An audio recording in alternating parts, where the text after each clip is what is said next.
Hello everybody and welcome to another Nephilim build. I hope you all had a hearty Thanksgiving dinner because you'll need your strength to fight the Mongol horde as Jin Sakai from Ghost of Tsushima.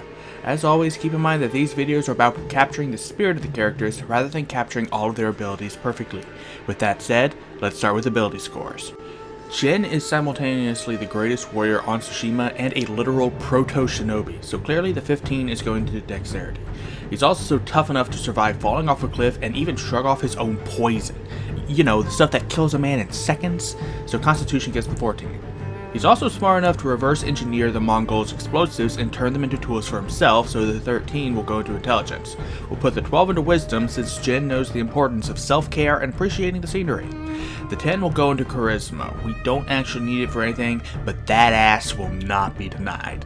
And lastly, we'll dump strength because it's all we have left. Don't hate me. Now, obviously Jin is human, but for this build, we're going with variant human to save us a feat later. We'll put our 2+1s into dexterity and intelligence to get rid of our odd numbers, take investigation as our skill proficiency, and medium armor master as our feat. I'll explain why later. We get common and one other language, so we'll take Orcish to represent Mongolian.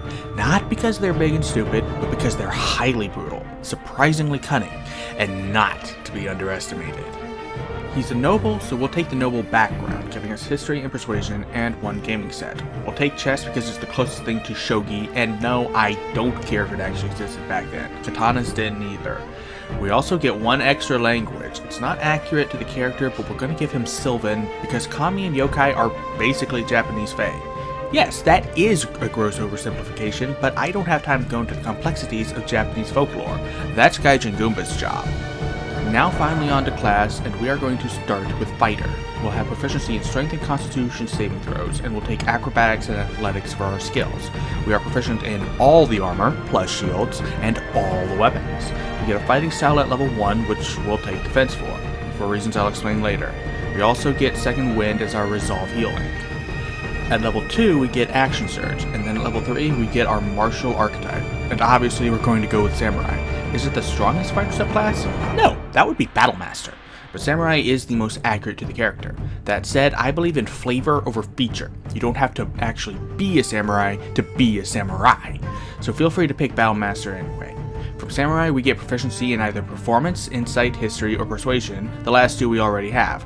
We're going to take Performance for the flute because Jin seriously fails his Insight on Ryuzo.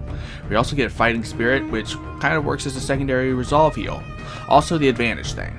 At level 4, we get an ability score improvement, which we'll put into dexterity to improve our combat and stealth skills. And lastly, at level 5, we get extra attack. And with that, we're done with Fighter. Now it's time to multiclass, specifically to Rogue. The only thing we're going to get from multiclassing is proficiency with Thieves' Tools and one Rogue skill, which is obviously going to be Stealth. From Rogue level 1, we get Expertise, which we'll put into Stealth, because duh, and Athletics to make up for the dumped Strength. We also get Sneak Attack and Thieves' Cant, and from level 2, we get Cunning Action. At level 3, we get our Roguish Archetype, and if you thought Assassin, then I've got bad news. It's Thief. It works because he learned to be sneaky in the first place from a thief, and both Fast Hands and Second Story work really well for Jin. At level 4, we get another ability score improvement, and this is about the point where you'd learn to make poison, so we're going to take the Poisoner feat, which will give us proficiency in the Poisoner's kit and let us make a special poison to use. It's not as strong as the stuff in the game, but you have it now. Lastly, at level 5, we get Uncanny Dodge. This is where we're going to stop for this build, which means we now have our modifiers. Now for inventory, Jin obviously has his katana. I know most people will reflavor a longsword as a katana, but longswords aren't finesse in D&D, and a katana absolutely would be. So the only other finesse martial slashing weapon is scimitar. This is why I didn't take great weapon fighting as the fighting style. He also has his tanto, or wakizashi, or whatever. I played the game in English and the text called it a tanto. Either way, it's a short stabby sword, so it would be a short sword, which is highly redundant because it's the same damage as the scimitar. Wizards, give us more weapons for 5e, or at least give us some official rules for making our own. We're also going to give him some darts to serve as kunai. And did you know that DMG has bombs? Because it absolutely does. We also have the short bow for the half bow, the long bow for the long bow, and the bow gun for poison darts. And now we come to the ghost armor.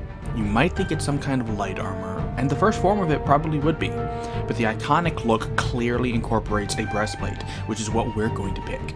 I would even accept an argument for it to be half plates. Either way, it's somewhere in the medium range, which is why we took medium armor master, so we wouldn't get disadvantage on stealth checks. Yes, I know breastplate doesn't give disadvantages, but half plate does, and I just said you could use that if you wanted. Plus it lets us add a +3 to our AC, making it 17, the same as if we had studded leather with a +5 dex, so it's still good. Plus we have defense, so it's actually 18. Our movement speed is 30, and our average HP is 75 with 5d10 and 5d8 hit die. And with that, we are done. From this point on, just pick your levels based on how you play the game. If you're more into combat, focus on fighter. If you're more into stealth, go rogue.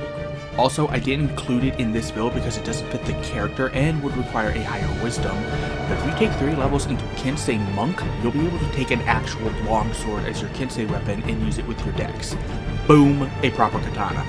And if you insist on light armor, then just take Poisoner at level 1 and max out dex as soon as possible.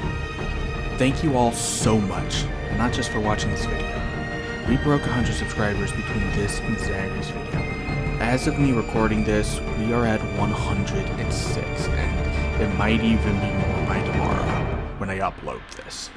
I don't even have the words to describe how I felt these last couple of weeks. I had long given up on ever getting this far.